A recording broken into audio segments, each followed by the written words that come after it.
Fala galera, estamos ao vivo, começando mais um Notícias da Manhã, seu giro de notícias e resumo das notícias aqui na Folha Democrata. Essa live é gravada, tá gente? Então não se esqueçam, deem likes, mandem superchats, ajudem financiando esse canal e dando engajamento também para o algoritmo também nos ajudar e favorecer e fazer esse canal crescer aqui, meus queridos e minhas queridas. Muito obrigado pela presença de todos vocês.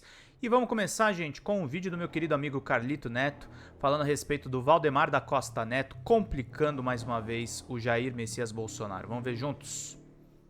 Opa, pera só um pouquinho, faltou colocar o som. Vamos lá desde o começo. Tem um ditado popular que diz que quem tem amigos que desejam o seu mal não precisa ter inimigos. Aparentemente é esta a função que o Valdemar Costa Neto assumiu contra o Bolsonaro. Porque toda entrevista que ele tem dado publicamente para falar sobre o caso das joias, para falar sobre Bolsonaro, para falar sobre uma suposta minuta golpista, ele só abre a boca para incriminar ou para complicar ainda mais o Bolsonaro. Agora, a entrevista que ele deu para a revista Veja, ele disse ali que o Bolsonaro errou no caso das joias, porque não deveria ter vendido as joias nos Estados Unidos, deveria ter vendido as joias aqui no Brasil. Bora falar um pouco mais sobre isso depois da vinheta. Pois bem, meu povo, antes de seguir esse vídeo, eu queria pedir a você que deixasse like no começo do vídeo, porque se deixar lá pro final você esquece. E queria pedir a você também, se puder colaborar com o nosso trabalho, que seja membro do canal, apoiador. Pix, é a maneira gente. que você tem de manter o nosso canal existindo aqui de forma independente. E se puder colaborar de qualquer outra maneira com o nosso trabalho, além de ser membro do canal e apoiador, eu peço a vocês para colaborarem com o nosso Pix. Pix do canal. Pera aí, gente. Um segundinho só, deixa eu tirar essa propaganda da tela pra gente poder acompanhar. Vão curtindo e vão compartilhando, para que todos acompanhem aqui o canal, meus queridos, minhas queridas. Vamos voltar aqui pro vídeo e vamos acompanhar aqui todas as informações. Botar o som primeiro, depois volta o vídeo. É esse que tá aparecendo aqui, Esse é o e você Pix. pode colaborar se quiser, quando quiser e se puder. Caso queira colaborar, inclusive apontando só o celular pro nosso QR Code, o QR Code do nosso Pix é esse aqui, se puder ajudar é bem importante. Perdemos um monte de seguidores aí, apoiadores, membros do canal nos últimos dias, porque infelizmente algumas pessoas não estão prontas para ouvir um ponto de vista diferente, discordar, apresentar a sua crítica, acabou, mas bola pra frente. A democracia ou o debate público é feito assim, com opiniões distintas, com críticas duras, mas sem nenhum tipo de ofensa. Esse é o principal ponto. Aparentemente, o Valdemar Costa Neto tá fazendo valer o meme do amigo da onça ali com o Jair Messias Bolsonaro. Uma entrevista recente que ele deu para o Páginas Amarelas On Air, que é publicado na Veja, ele disse que Bolsonaro errou, material publicado inclusive aqui na reprodução no UOL. Valdemar disse que Bolsonaro errou e deveria ter vendido joias no Brasil. O presidente do PL, Valdemar Costa Neto, afirmou que o ex-presidente Jair Bolsonaro errou ao tentar vender as joias no exterior e que deveria ter vendido os presentes no Brasil. Valdemar explicou que Bolsonaro não teve intenção de fazer alguma coisa errada. Ele fez aquilo porque achou que podia fazer, fez errado. Deveria ter vendido aqui. Valdemar, vendendo aqui, ou vendendo lá, ou vendendo na Casa do Chapéu, onde for, era ilegal, era crime. Já tinha um entendimento legal disso, inclusive do próprio TCU. Então não dá pra dizer que não se sabia, que se podia, que no entendimento do Bolsonaro, ou do entendimento dos advogados do Bolsonaro, aquilo seria legal. Porque não seria, eu vou mostrar pra vocês, inclusive, já, que ele não pode utilizar essa alegação de que, ele cometeu esse crime porque ele achou que não era crime e acabou cometendo uma falha, mas é isso aí, não é assim, porque a lei é bem clara. E aí segue, deveria ter vendido aqui, disse o líder do PL em entrevista ao programa Amarelas On Air da revista Veja. Só que aqui, Valdemar Costa Neto, no decreto de lei número 4.657, conhecido como Lei de Introdução às Normas do Direito Brasileiro, no seu artigo 3º diz o seguinte, ó: ninguém se escusa de cumprir a lei alegando que não a conhece. Ele não pode cometer um crime alegando que ele cometeu esse crime porque ele não sabia que isso era crime. Por isso que ele cometeu. Isso não é uma desculpa. E segundo Valdemar Costa Neto, o que teria acontecido de acordo com a entrevista que ele concedeu ao Amarelas On Air? Questionado sobre quem teria vendido as joias, o presidente do PL disse que foi o tenente-coronel Mauro Cid, ex-ajudante de ordens da presidência da República. Abre aspas. O Cid fez para ele, para Bolsonaro. Isso não tem legalidade porque a joia era dele. Eles não deveriam ter discutido isso na época, deveria ter descartado essa história de cara. A joia é minha, eu faço o que eu quiser. Só que o problema é que a joia não é dele, ele não pode fazer o que ele quiser, porque como eu já citei, tem um entendimento do TCU desde 2016 que não se pode ter esses bens ali para si, exceto alguns bens personalíssimos de baixo valor. Por exemplo, um relógio que é avaliado em mais de 400 mil reais, um conjunto de joias que inicialmente foi avaliado em 16 milhões e meio de reais, depois acabou sendo reduzido ali para pouco mais de 2, 3 milhões de reais. Isso não é personalíssimo. O nome disso é crime de peculato. A lei é bem clara em relação a isso.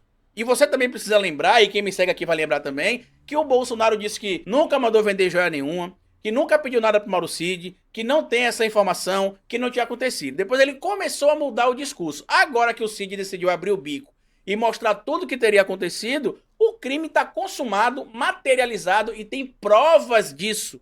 Provas, documentos, recibo do crime cometido, inclusive. E quando o Valdemar abre a boca e fala isso, ou fala como ele falou alguns meses atrás, que ele também recebeu minuta golpista, mostra na tela, por gentileza, Mike. Ele teria também recebido ali a minuta golpista, a entrevista que ele deu ao G1, matéria publicada na época, inclusive no portal. Então a gente precisa ficar atento para essas narrativas, porque o que está acontecendo nesse momento em relação ao Valdemar, pra gente que analisa a política de forma séria, sabe que teve um crime porque conhece a lei, não é meramente interpretação da minha cabeça, é o que está escrito na lei, não é mera opinião, a gente consegue entender que não, Valdemar. Não é uma bobagem que ele não deveria ter vendido lá fora, que ele deveria ter vendido aqui, porque seria crime do mesmo jeito. E aí o que é que está acontecendo agora em relação ao Bolsonaro? Está sendo construído a imagem de um indivíduo que é perseguido político. O Carlos Bolsonaro, inclusive, reativou o gabinete do ódio através das redes sociais do pai, por conta do alcance que o pai dele tem também, e também para tentar se livrar de crimes supostamente cometidos por ele, já que ele estaria escondido atrás do perfil do pai nas redes sociais. O grande problema é que o próprio Carlos Bolsonaro e o próprio Jair Messias Bolsonaro deixam claros que quem mexe nas redes sociais do Jair é o Carlos. Então as publicações que estão lá, apesar de serem atreladas ao Bolsonaro, podem implicar também o Carlos. Carlito, mas o que é que você acha que vai acontecer com tudo isso que tem aí em relação às denúncias das joias e tantas outras coisas? Eu vou ser sincero pra vocês, porque eu citei isso inclusive no vídeo que eu trouxe, acho que na segunda ou na terça-feira aqui no canal. Materialidade para se pedir a prisão preventiva do Bolsonaro já tem. Cada nova informação que a gente tem ali do Mauro Cid na sua delação, confirmando que o Bolsonaro agiu diretamente para atacar o Estado Democrático Brasileiro, inclusive utilizou essas prerrogativas até mesmo para proteger golpistas, dentro do Palácio da Alvorada, que é a residência oficial da Presidência da República. Para mim não resta dúvida que com toda a estrutura que ele tem, ele não medirá esforços para se evadir do Brasil ao primeiro cenário possível de prisão dele. Então eu acho que as autoridades, tanto jurídicas quanto policiais, precisam ficar atentas a isso e se mobilizar o quanto antes. Eu até vi algumas pessoas dizendo que a prisão dele deve sair entre janeiro e fevereiro. Se isso for estratégia de quem está conduzindo ali o processo, na minha opinião, já adianto que isso é uma estratégia, no mínimo, pouco inteligente. Porque isso será o cenário perfeito que o Bolsonaro quer para dizer no ano que vem que ele é um perseguido, que ele não poderia estar solto, porque se ele tivesse solto, ele iria eleger vários prefeitos no Brasil, e isso vai ajudar politicamente, inclusive os candidatos do PL, nas principais capitais do Brasil, nos principais colégios eleitorais, mesmo em cidades que não são capitais, e isso vai fortalecer o bolsonarismo. A política, a polícia e a justiça não devem agir meramente de acordo com interesses estratégicos.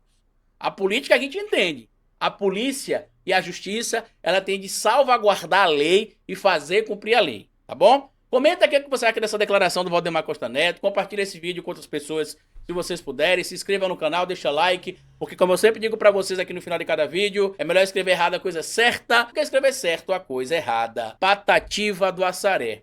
Até nosso próximo vídeo.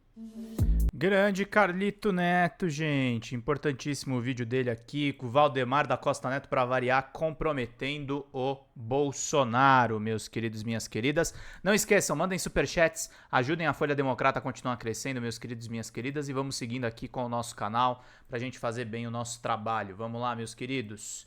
Vamos pra BBC. Separei essas notícias aqui nesse programa gravado. Por que o Brasil tem a população mais depressiva da América Latina, meus queridos e minhas queridas? Vamos trazer aqui essa informação muito interessante. Reportagem do Rony Carvalho, de São José do Rio Preto, para a BBC News Brasil. Foi a dificuldade para dormir e o constante desânimo que fizeram Maria, o nome está em asterisco porque provavelmente é inventado para ocultar, de 60 anos, fez ela procurar ajuda médica. Na consulta, ela descobriu uma doença que nunca imaginou ter, mas que tem se tornado cada vez mais comum nos consultórios brasileiros, a depressão. É uma doença que vai te afundando, pois você fica angustiada constantemente, tanto que você não quer levantar da cama, pois é só dormindo que você não sente nada, descreve ela. Assim como Maria, 300 milhões de pessoas no mundo sofrem de depressão, segundo a Organização Pan-Americana de Saúde, a OPAS.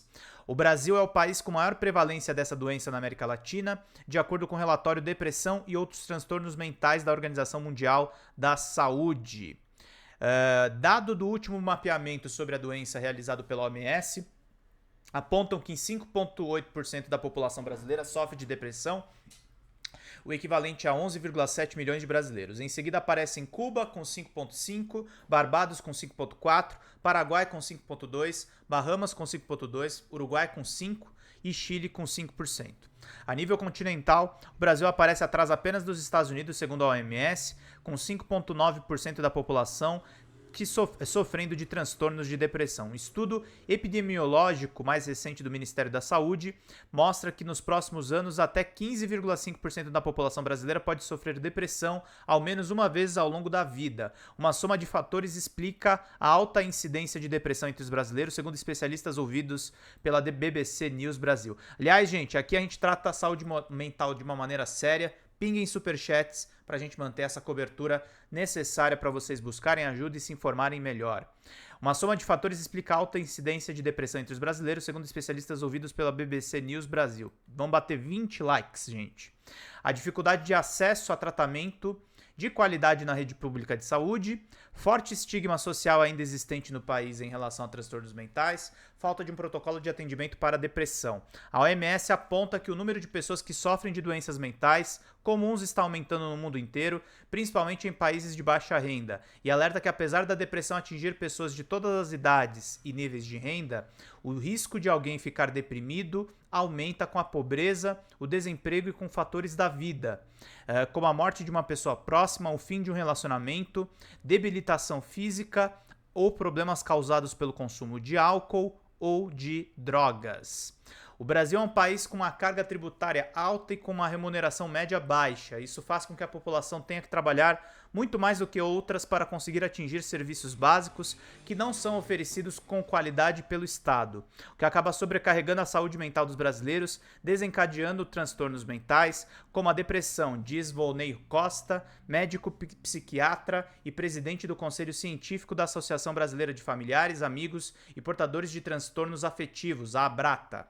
O chefe do grupo Psiquiatria Intervencionista do Instituto de Psiquiatria da Universidade de São Paulo, André Brunoni, destaca que a forte desigualdade existente no país, inclusive no acesso ao tratamento adequado. Estudos mostram que pessoas expostas a situações de violência, estresse e vulnerabilidade social tendem a ter as maiores chances de diagnóstico e sabemos que, infelizmente, ainda existe essa diferença até no tratamento oferecido entre a rede pública e a particular, afirmou o pesquisador.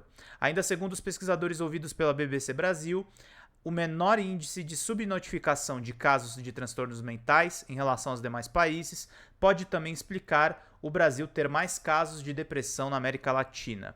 Mulheres são mais suscetíveis à questão da depressão, meus queridos e minhas queridas. Vamos lá.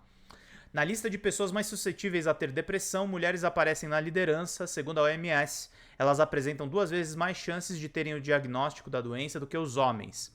Do ponto de vista biológico, os menores níveis de testosterona acabam deixando a mulher mais exposta à doença. Por outro lado, na questão da saúde social e psicológica, a mulher corriqueiramente está numa posição de maior vulnerabilidade, que o homem acaba ficando com muitas obrigações, o que aumenta as chances delas terem mais diagnósticos que eles. Diz Volney, que é o especialista aí consultado pela BBC.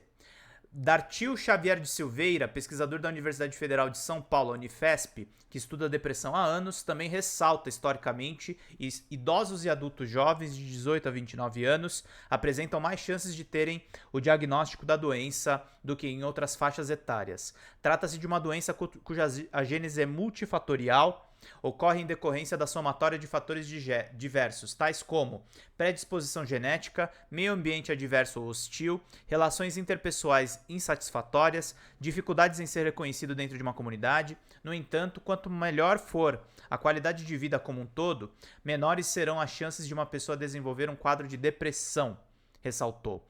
Preconceito ainda é uma barreira. Maria, que resolveu procurar ajuda após diversas tentativas de se curar sozinha da depressão, considera que o forte estigma ainda existe sobre a doença, cerceia mulheres de procurar ajuda.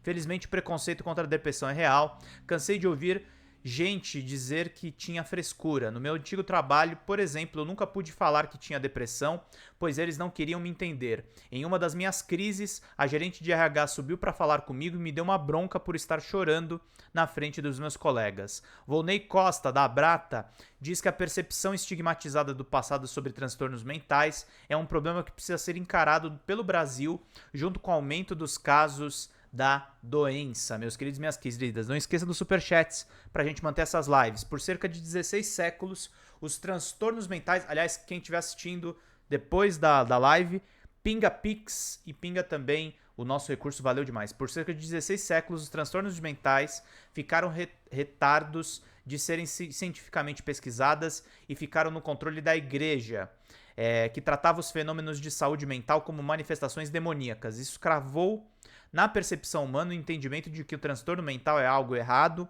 algo de quem não tem fé, é fraco ou não consegue se comunicar com o divino. É um pensamento que até hoje tentamos combater, afirmou Volney.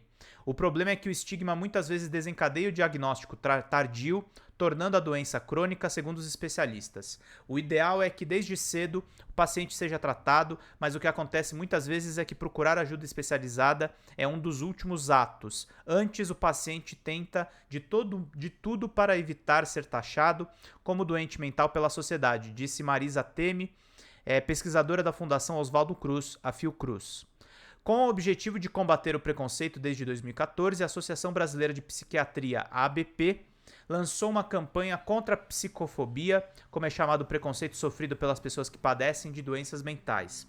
O combate ao estigma e à psicofobia são primordiais para salvar vidas e auxiliar a sociedade a compreender e identificar casos. É extremamente importante falar sobre saúde mental, discutir os principais sinais e fatores de alerta para identificar uma doença e assim tratar o assunto sem preconceito e o tabu que lhes são atribuídos, diz Antônio Geraldo da Silva, presidente da Associação Brasileira de Psiquiatria, a ABP. Atendimento especializado. Contudo, engana-se quem pensa que o preconceito é a única barreira enfrentada por quem tem depressão no Brasil. O acesso ao atendimento especializado na rede pública de alguns municípios brasileiros também dificulta a vida de quem tem depressão no país, segundo especialistas. Levantamento feito pelo Instituto República.org, com base nos dados do Cadastro Nacional de Estabelecimentos de Saúde, o CNES, mostra que apenas 19 psicólogos a cada 100 mil habitantes do Sistema Único de Saúde do Brasil. Que existem apenas 19 psicólogos, para 100 mil habitantes. Em alguns países da Europa, esse número de profissionais chega a ser superior a 40 a cada 100 mil habitantes. A ausência desses profissionais nas unidades públicas de saúde, seja no suporte individual ou coletivo, contribui para uma falta de prevenção de transtornos e também dificulta um tratamento mais adequado em relação aos transtornos de saúde e doenças mentais, disse Paula Frias, mestre em ciência política pela Universidade do Estado do Rio de Janeiro, a UERJ, e analista de dados do República.org. No Brasil, os estados do Pará, Ceará, Amazonas e Maranhão aparecem como os que possuem o menor número de psicólogos atendendo uma rede pública de saúde. Isso acaba dificultando o diagnóstico, fazendo com que muitas pessoas sejam subtratadas e, quando tratadas, o tratamento é feito de forma tardia ou até com medicamentos incorretos, disse Elton Canomata, médico psiquiatra do Hospital Israelita Albert Einstein. Ao mesmo tempo, segundo a cientista política Paula Frias, ainda paira no senso comum do brasileiro uma ideia de que o cuidado com a saúde mental é um luxo ou algo que deveria ficar em segundo plano.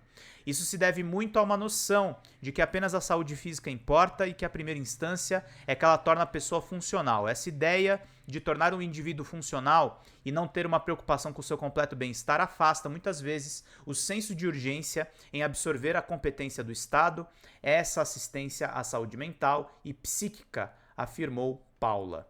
Falta de protocolo de atendimento. Para o médico psiquiatra André Brunoni, da USP, muito além de profissionais, falta um protocolo de atendimento aos pacientes com depressão em rede pública de saúde no Brasil.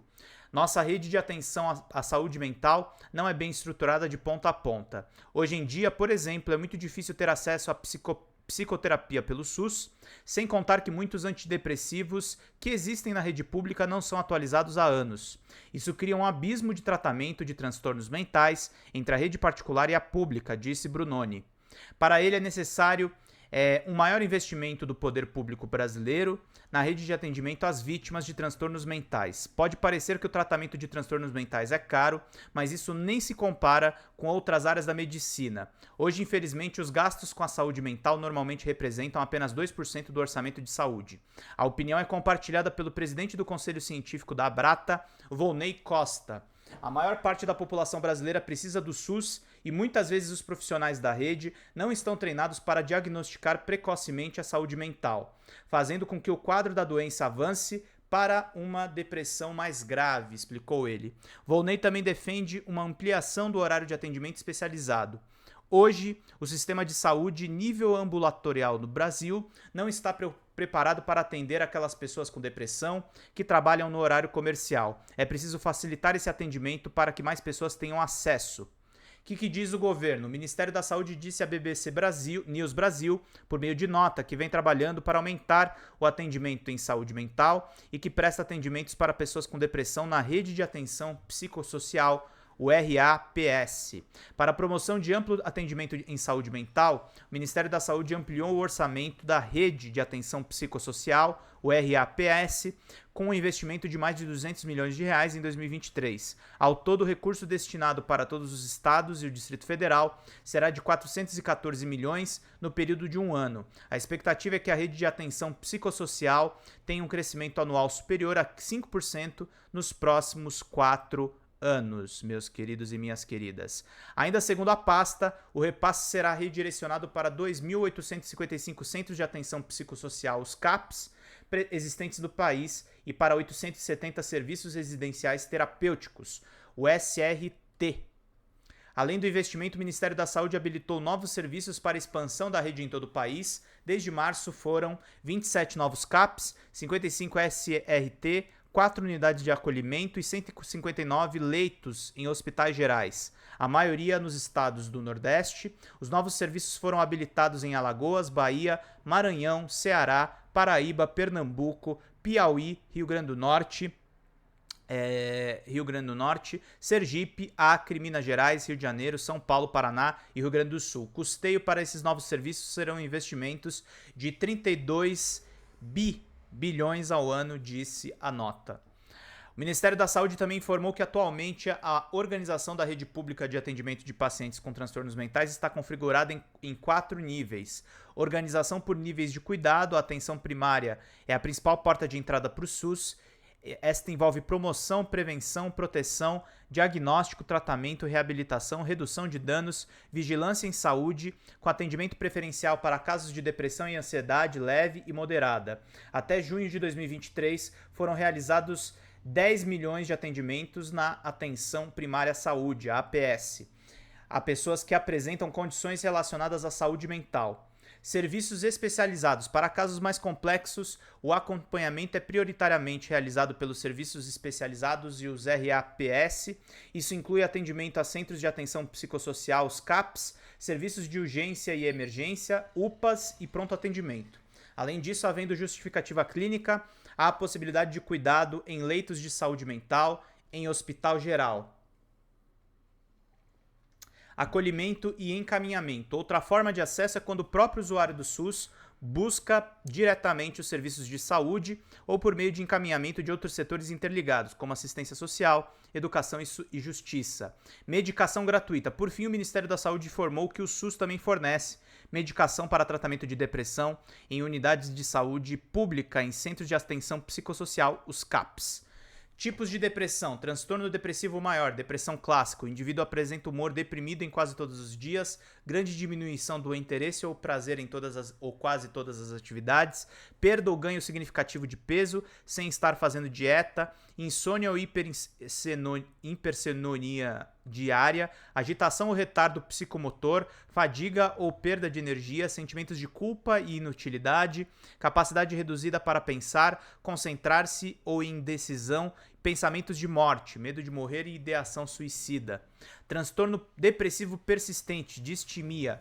Esse transtorno representa a consolidação dos transtornos de depressivos maior crônico e transtorno distímico e tem como sintomas o humor deprimido constante por pelo menos 2 anos para adultos ou pelo menos 1 ano para crianças e adolescentes, em conjunto com 2 ou mais das seguintes características: apetite diminuído ou alimentação em excesso, insônia ou hiperinsônia, baixa energia ou fadiga, baixa autoestima ou sentimentos de desesperança.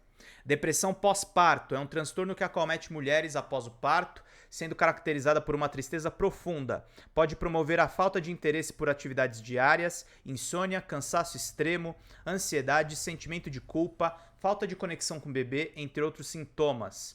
Transtorno disfórico pré-menstrual. Os sintomas desse transtorno apresentam-se na maioria dos ciclos menstruais na semana final, antes do início do ciclo, e apresenta melhora poucos dias depois do início da menstruação, até se tornarem mínimos ou ausentes na semana pós-menstrual, e pode apresentar sintomas como instabilidade afetiva acentuada, irritabilidade ou raiva acentuada, ansiedade e tensão acentuados e baixo interesse em atividades habituais.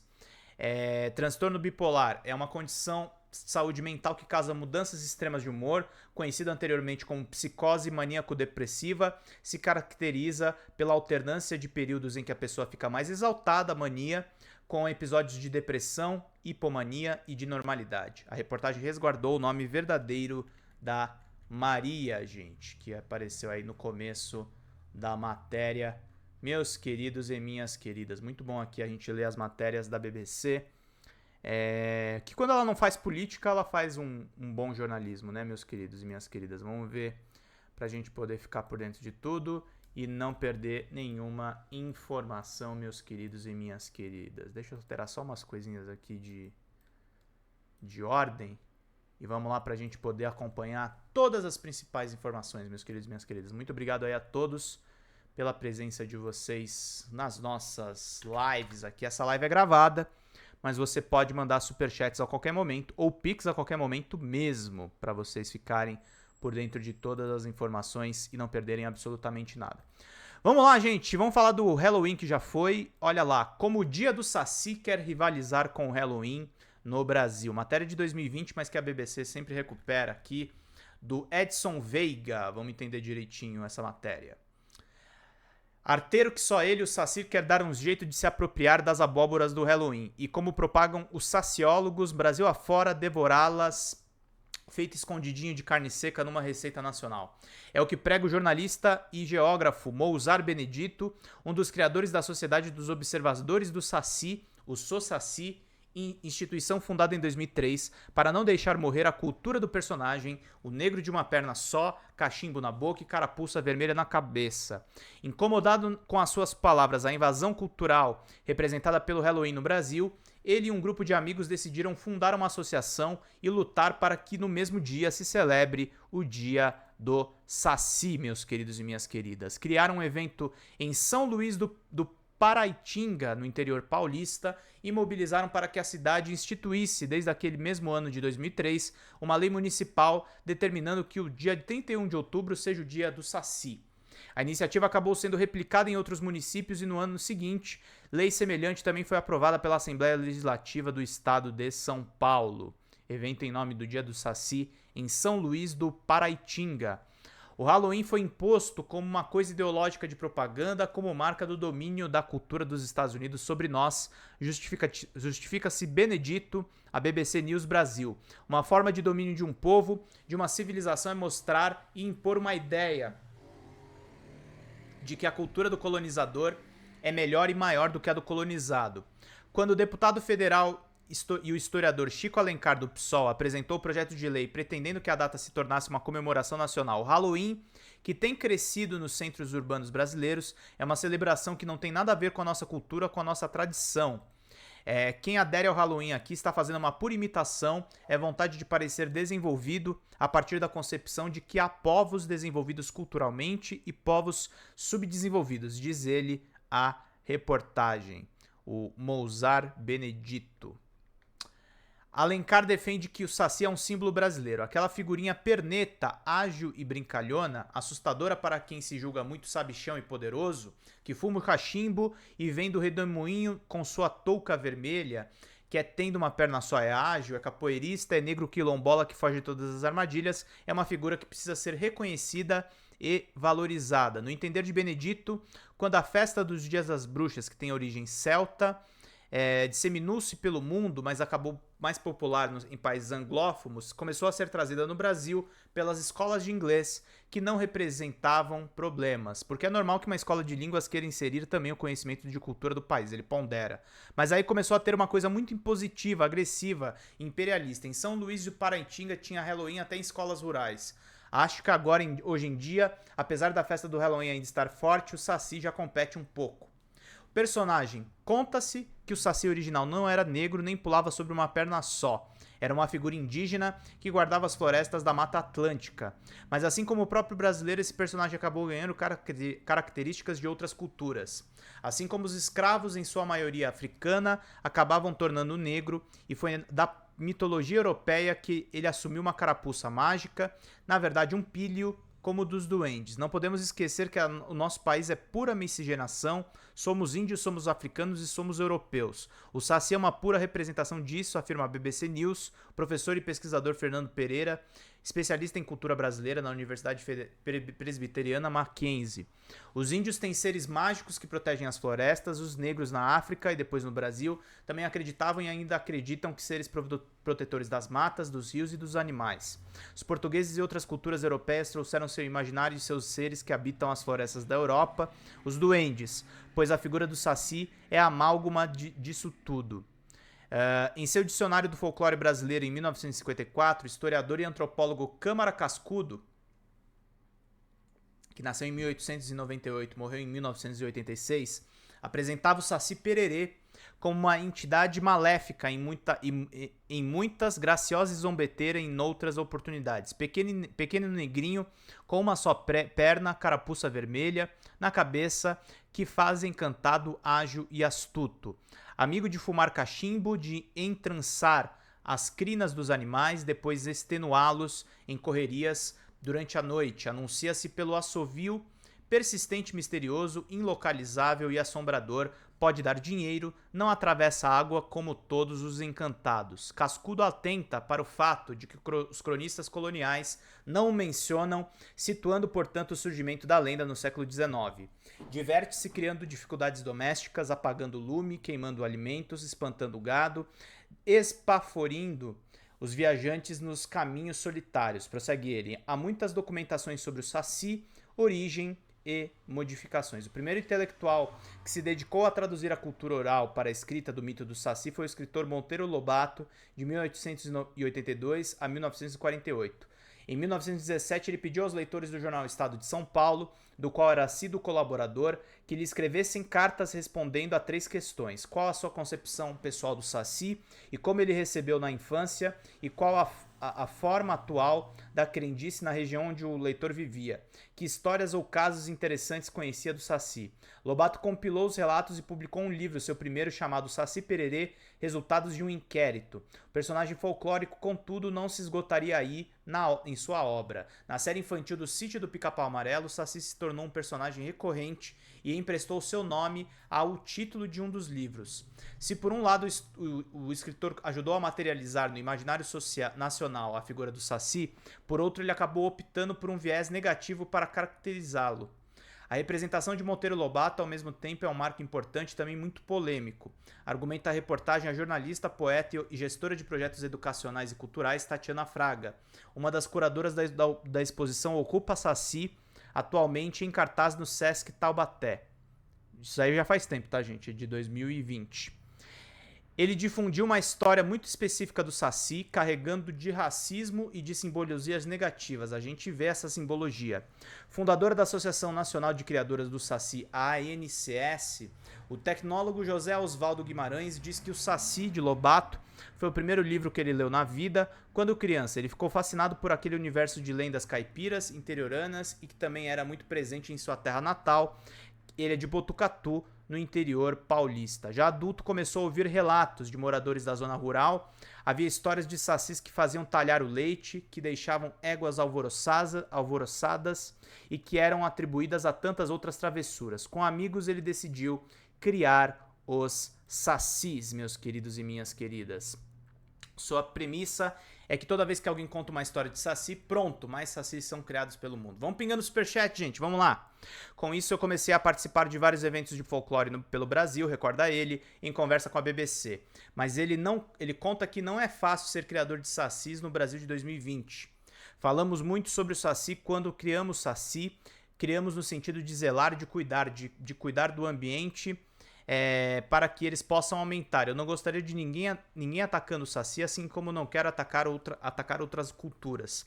Só que hoje temos sofrido muitos ataques porque pessoas, por ignorância, dizem que é algo satânico, do demônio, ou vêm com comentários racistas dizendo que é cultura dos negros. Já tive que responder gente dizendo que Saci era formador de quadrilha, que ele não trabalhava, então ele roubava. Absurdos desse tipo, diz o escritor da ANCS, dessa associação.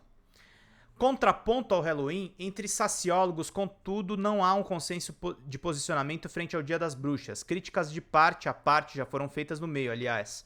Os observadores de Saci, anos atrás, passaram a dizer que os criadores de Saci utilizavam gaiolas fechadas para a procriação, que seria um erro, uma maldade manter o ser em cativeiro.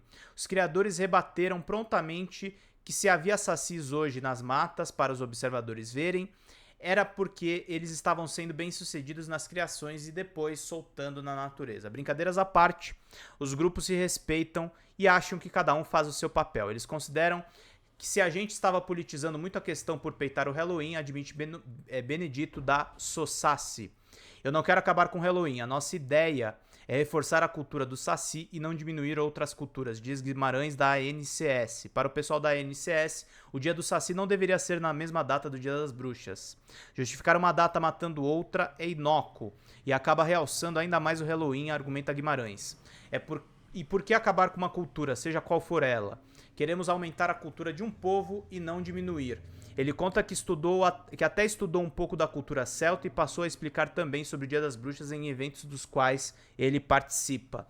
E da mesma forma que defende que existam associações de criadores de lobisomens, mulas sem cabeças, curupiras, também iria aproveitar a existência de uma entidade de criadoras bruxas. Já temos muitos inimigos da cultura, nosso folclore precisa se sobrepor à ignorância, ressalta Guimarães. Tudo é questão de contexto, relativiza a Fraga, da curadoria ocupa Saci. Não lutamos contra o Halloween. Halloween chegou no Brasil da mesma maneira que a cultura americana chegou ao Brasil. Tem um movimento antropofágico aí. A questão não é o Halloween. Vamos brincar de Halloween, toda brincadeira fantasiosa é muito legal. A questão é também ter o Saci. Os mitos podem conviver, prossegue ela. E fez bastante sentido até nós uma brincadeira do Saci. É mais verdadeira no sentido de ter uma verdade histórica, uma relação com o nosso povo que dialoga com as nossas vivências. O ex-deputado federal Chico Alencar defende que o resgate das figuras folclóricas é importante para o povo nacional. O Saci é muito importante porque recupera em sua figura a luta contra a escravidão, contra todas as formas de opressão. É importante para o fortalecimento da identidade nacional, diz ele. Mas ele reconhece que no dia 31 de outubro o Halloween é mais forte. A nossa mentalidade colonizada e subalterna ainda prevalece, portanto a luta de reconhecimento e valorização do Saci prossegue e ainda tem de vencer muitas etapas até construir um novo imaginário popular, comenta.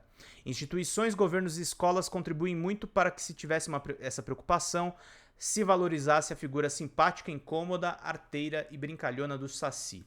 Eu particularmente sou fã dessa figurinha porque sem imaginação e sonho você não vive, ninguém é pura ou dura realidade exclusivamente, mas o Saci é molecagem brasileira, é resiliência alegre, a tudo que que algema, que controla e que paralisa. Para o professor Pereira, especialista em cultura brasileira pelo Mackenzie, os grupos se esforçam para resgatar figuras do folclore, fazem um trabalho fundamental e imprescindível. O folclore é o saber popular que se valoriza e que se perpetua ao longo de gerações. A história de qualquer país está intimamente ligada ao seu folclore, às suas tradições, crenças e costumes, explica. Quem se interessa por isso, com certeza sai enriquecido pelo número de elementos que deram origem ao modo de pensar, agir e sentir do povo de quem descende. E pais, educadores e professores têm papel fundamental nesse processo. Ele não acha que festas como o Dia das Bruxas precisam ser combatidas. Eu não sou refratário à introdução de outros elementos na nossa cultura. O Brasil sempre foi uma mistureba, antropofagia pura. O que me preocupa é um elemento puramente comercial que supere manifestações folclóricas nascidas do imaginário popular e das tradições. E no meu entendimento, pais e professores têm papel fundamental na preservação dos nossos valores culturais e das nossas tradições. Não é proibindo o novo, mas não podemos esquecer o antigo, ressalta ele. Vamos lá, pingando o superchat, gente. A solução, segundo ele, seria que temas relacionados ao folclore não fossem abordados apenas em datas comemorativas, mas que fizessem parte do dia a dia. Infelizmente, notamos que muitas escolas e professores ignoram a importância do folclore na criação da identidade cultural do país e acabam abordando o tema de maneira superficial. Há de se abordar cada tema com sensibilidade suficiente para estimular a inteligência, a curiosidade e as emoções. Isso vai permitir um equilíbrio do aprendizado, um equilíbrio entre o velho e o novo, o real e o imaginário, entre a tradição e o que é produto comercial e principalmente demonstrar que é possível fazer do passado um referencial de vida. O Saci é a perfeita representação da miscigenação índio, negro e europeu, que o Saci seja apenas um item introdutório na apresentação de outros elementos, vislumbra Pereira. O Saci é uma figura anti-imperialista, acho que se depender dele, vai mesmo comer a abóbora, resume o Fraga, meus queridos e minhas queridas. E é isso aí, trazendo aí informações culturais também aqui no nosso programa, que é muito relevante, muito importante para vocês se manterem muito bem informados. Gente, não se esqueçam, quem manda superchats de R$20 ganha livros aqui no nosso canal. Nós temos também o curso de jornalismo básico e temos os membros aqui que vocês podem ganhar. É muito necessário que vocês mandem contribuições. O Pix vocês podem mandar em qualquer momento. E se a live já tiver acabado, manda o recurso chamado Valeu Demais, que nos ajuda muito a manter aqui o nosso canal. E a gente pode fazer o trabalho de uma maneira bem bacana, gente, para todo mundo ficar muito bem informado, muito bem inteirado a respeito de tudo o que está acontecendo, meus queridos e minhas queridas. Essa live é gravada, mas você pode mandar contribuições enquanto ela estiver rolando em modo estreia, meus queridos e minhas queridas, que é uma forma da gente manter os nossos trabalhos por aqui, meus queridos e minhas queridas, e vamos fazendo aqui o nosso trabalho necessário para manter tudo o que a gente está acompanhando.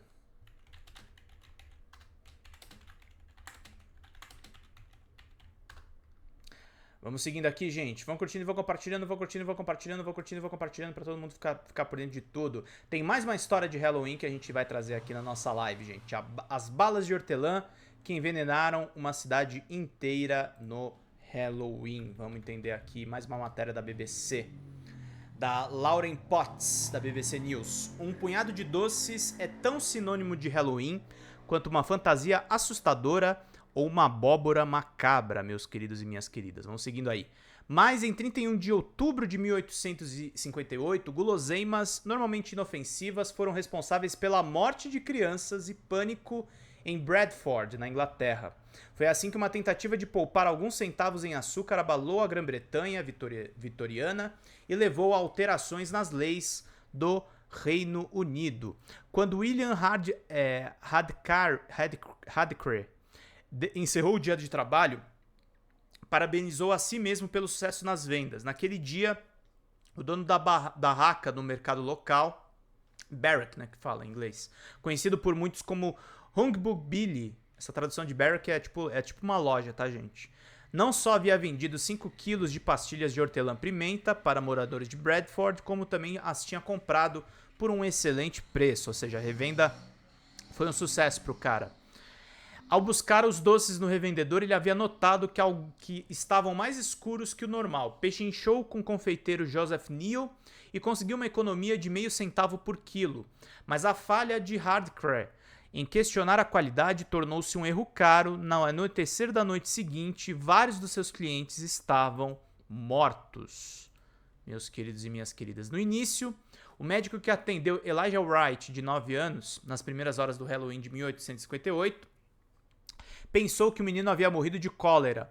O cirurgião John Roberts achou que os sintomas, vômitos e convulsões eram consistentes com a doença, época muito comum na Inglaterra. Horas depois, o pai Joseph Scott saiu da casa de Railroad Street em busca do médico para o filho de 14 anos, que repentinamente ficou gravemente doente. Quando Scott voltou, já era tarde demais.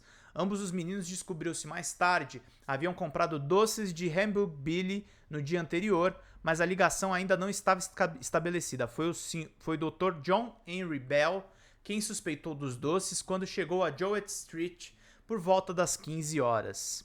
Sinos pela cidade. Orlando Buran, de 5 anos, e seu irmão John Henry, de 3, estavam mortos diante dele. O pai e outras 2 pessoas na mesma casa também estavam doentes naquela manhã e todos haviam comido os doces. O médico levou então alguns doces para análise do químico Felix Marsh Remington. À medida que o dia avançava, começava a chegar relatos de todo o distrito sobre pessoas adoecendo e morrendo. Tendo sabido que os doces com os Burans, a polícia foi até a casa de Hardacre, o vendedor do mercado, e descobriu que ele também estava doente de cama e que havia vendido cerca de 1.000 doces no dia anterior. A polícia ficou horrorizada ao descobrir que havia tantos doces em circulação, diz a doutora Laurent Badgett, curadora e assistente de coleções dos museus e galerias do distrito de Bradford. Naquele momento, já era tarde da noite do domingo e eles saíram às ruas tocando sinos para chamar a atenção das pessoas, gritando avisos. Eles iam de bar em bar dizendo às pessoas: não comam os doces, eles são venenosos. Olha lá, evento histórico, hein, gente? Avisos foram rapidamente impressos e afixados em locais públicos. Uma lista de pessoas que estavam mortos ou gravemente doentes foi publicada no Bradford Observer em 4 de novembro e o número chegou a 18. O mais jovem com apenas 17 meses. O jornal descreveu a lista crescente de vítimas como a tragédia mais terrível que talvez tenha se abatido sobre o distrito, espalhando sofrimento, luto e angústia, meus queridos e minhas queridas.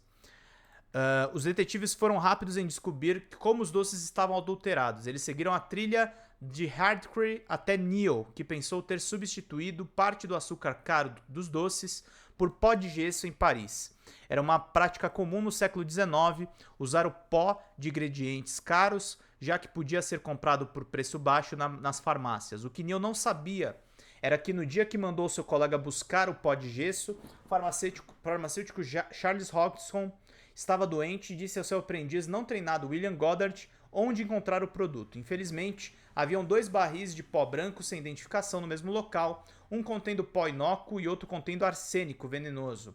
Goddard foi até o barril que acreditava conter gesso e coletou 12 libras dele, deu ao jovem que levou de volta à confeitaria e outro ao funcionário que começou a fazer as pastilhas e misturá-las, diz o Dr. Paget.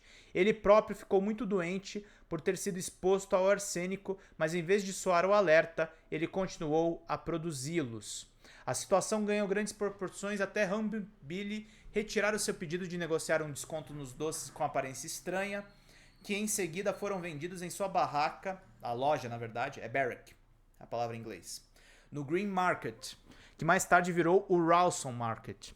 Quando o químico Remington analisou os doces, ele declarou na investigação que havia encontrado arsênico em abundância, veneno, em quantidade suficiente para destruir vidas. Em apenas uma pastilha, ele encontrou 16 grãos de arsênico, 4 vezes a quantidade considerada como dose venenosa suficiente para matar alguém algumas vezes. Foi uma quantidade absurda de arsênico, diz o historiador de doces e confeitaria Alex Hutchinson, acrescentando: para nós, consumidores do século XXI, parece uma loucura que esse elemento chocantemente venenoso, inodoro e sem gosto pudesse ser armazenado em um barril sem identificação ao lado de outro material sem rótulo e pudesse simplesmente ser entregue para alguém do outro lado do balcão. Angustiante para todos, os envenenamentos provocaram protestos públicos e jornais de todo o país cobriram o caso em profundidade.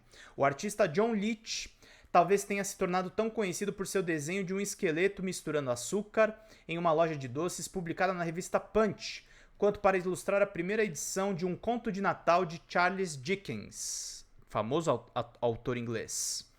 Mas o sofrimento foi muito mais sentido em Bradford, agora uma cidade, mas antes um distrito de 50 mil habitantes, onde por um breve período foi como se uma terrível praga tivesse atingido, escreveu o Bradford Observer.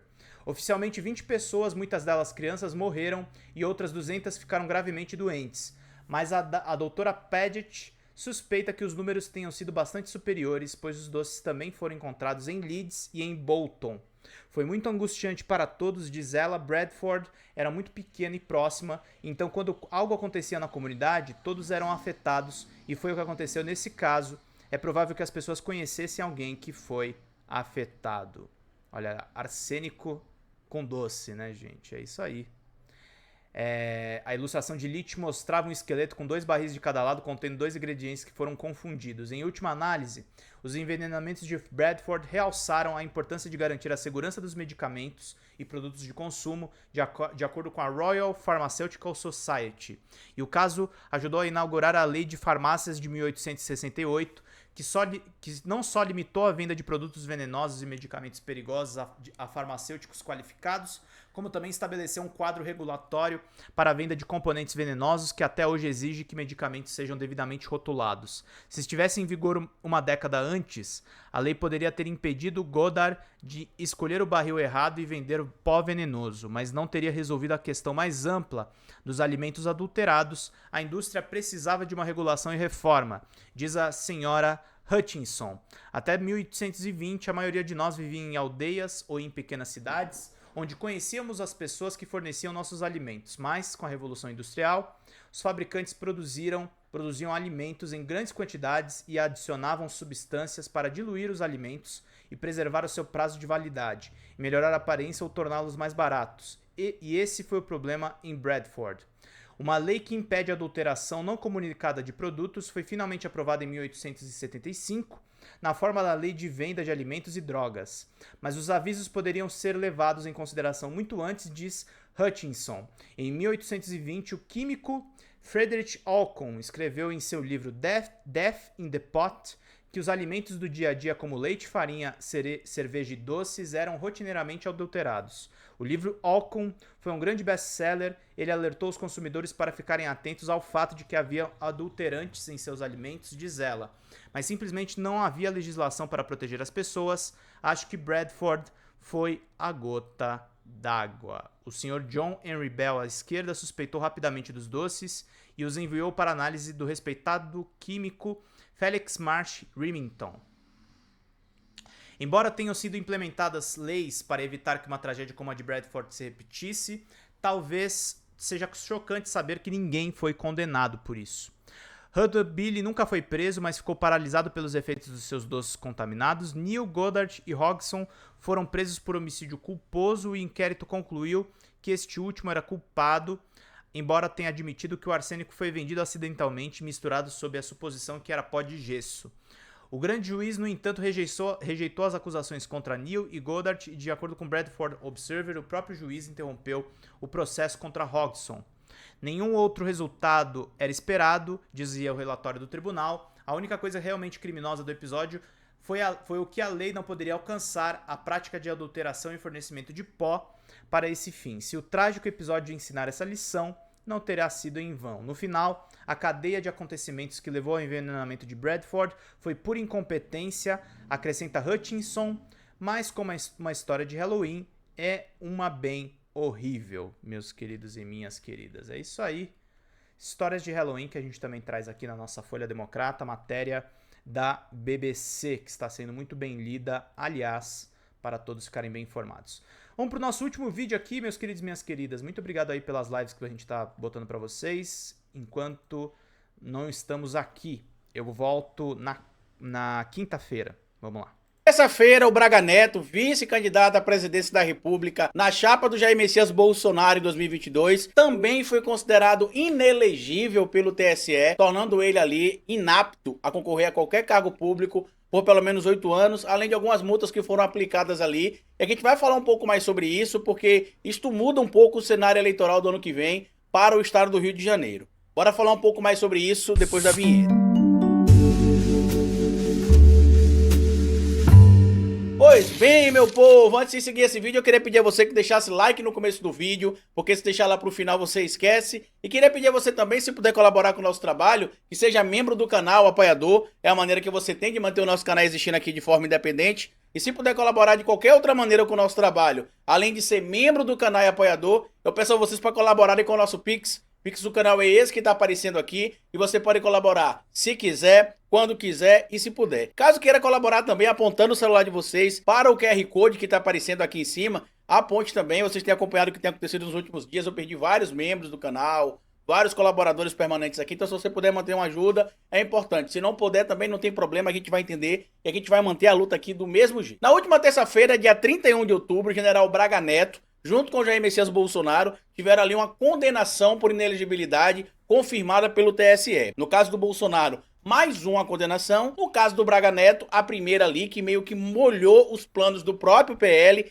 e do Braga Neto para a eleição do ano que vem no Rio de Janeiro. Ele estava sendo apontado ali, inclusive, já como pré-candidato do PL no Rio de Janeiro, mas por entendimento dos ministros do TSE que votaram ali favoráveis à condenação também do Braga Neto, eles entenderam que assim como o Bolsonaro teria cometido o crime de abuso de poder político e abuso de poder econômico ao utilizar o 7 de setembro do ano passado, uma data comemorativa do Estado brasileiro, para poder promover a sua campanha política, tanto em Brasília quanto no Rio de Janeiro, utilizando o aparato do Estado, o Braga Neto acabou sendo punido também. E segundo o material publicado aqui no Globo, o TSE declara Braga Neto inelegível por 8 anos e condena Bolsonaro novamente por atos eleitorais no 7 de setembro.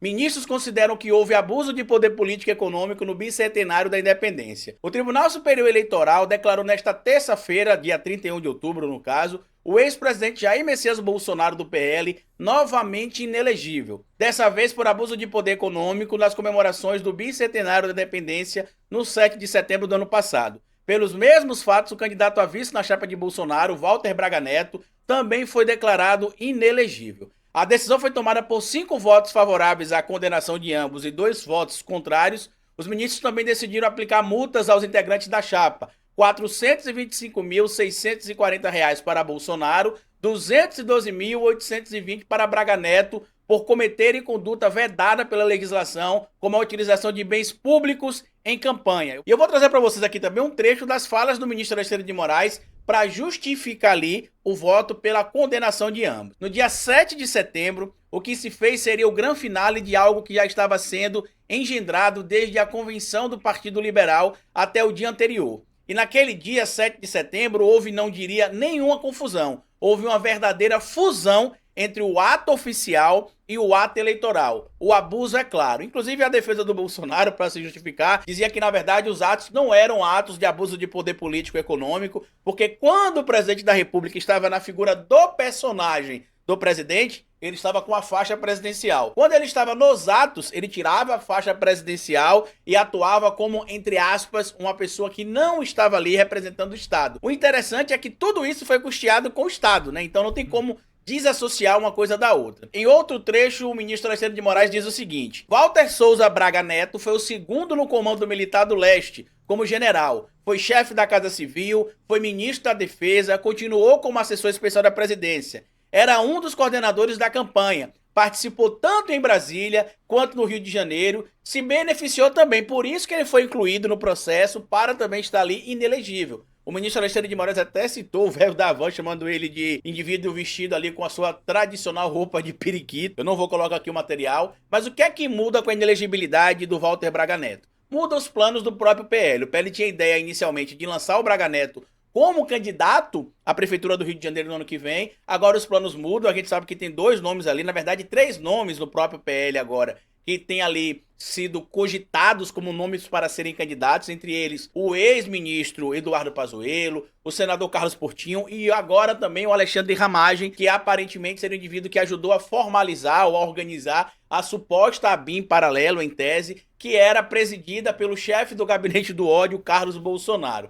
Só que as pesquisas internas do PL não têm trazido informações muito interessantes. Tanto que o material que vocês podem ver aí na tela, publicado no Globo, traz o seguinte: com Braga Neto inelegível, Alexandre Ramagem se consolida como candidato de Bolsonaro no Rio. Por que a matéria traz que ele se consolida como candidato de Bolsonaro no Rio? E por que eu tô dizendo que o cenário não é tão favorável? Vamos lá. Ele se consolida como candidato de Bolsonaro no Rio porque ele é o mais próximo de Bolsonaro entre os nomes que eu trouxe aqui para vocês, e ele é o candidato que o Bolsonaro mais se sentiria confortável em apoiar. Porém, onde é que está a complicação? O PL já começou a fazer algumas pesquisas internas, como traz inclusive a matéria aí no título, os planos do partido de Bolsonaro para a Ramagem na disputa pela Prefeitura do Rio. E na pesquisa interna que o PL mandou fazer, eles descobriram que a preferência do eleitorado do Rio de Janeiro hoje estaria ali pela reeleição do prefeito Eduardo Paes. Inclusive, o candidato do PL, ou pré-candidato nesse período, estaria muito distante de chegar aos índices ali do próprio Eduardo Paes, mas que entre os outros nomes apresentados pelo PL, Eduardo Pazuello, Carlos Portinho,